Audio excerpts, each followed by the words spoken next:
আচ্ছা, জীবনে কখনো কোনো মৃত ব্যক্তিকে গোসল করিয়েছেন? যদি কখনো সুযোগ হয় তাহলে সেই মৃত ব্যক্তিকে গোসল করাবেন। তখন খুব কাছ থেকে দেখবেন মৃত মানুষের দেহটা কতটা অসহায় লাগে, মৃত্যুর পরে মানুষের দেহ কতটা ভয়ের কারণ হয়ে দাঁড়ায়।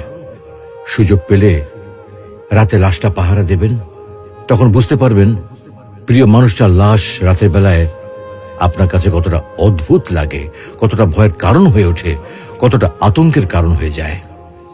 সুযোগ পেলে মৃত ব্যক্তির শরীরে একটু হাত লাগিয়ে কিছুক্ষণ তার স্পর্শ নেবেন। আপনি তখন উপলব্ধির সুযোগ পাবেন এই পৃথিবীতে বিশাল প্রভা প্রতিপত্তি মৃত্যুর পরে কতটা নির্যাতনের রূপ নেয়।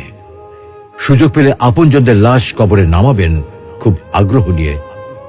শেষবারের মতো মৃতদেহের মুখটি একবার দেখার চেষ্টা করবেন এবং বারবার উপলব্ধি করার চেষ্টা করবেন এই মৃতদের সাথে অনন্তকালের যাত্রার পথে এটাই আপনার জীবনের শেষ দেখা। সুযোগ পেলে মাঝে মধ্যে কবরস্থানে গিয়ে নীরবে কিছুক্ষণ দাঁড়াবেন। এরপর মনে মনে চিন্তা করবেন জীবনের লাভ ক্ষতির হিসাব। এই মৃত মানুষগুলো এই পৃথিবীতে কি করে গেছেন, কাদের রেখে গেছেন। যাদের রেখে গেছেন তারা কি কখনো এই মৃত মানুষগুলোকে স্মরণ করার জন্য কবরস্থানের আশেপাশে একটি বারের জনকে দেখতে আসে?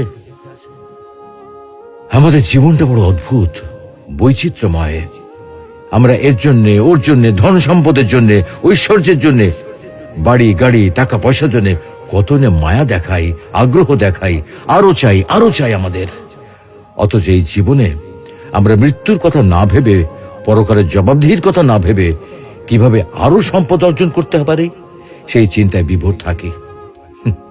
হায় রে জীবন, এখনো সময় আছে, ফিরে আসুন মহান রবের দিকে।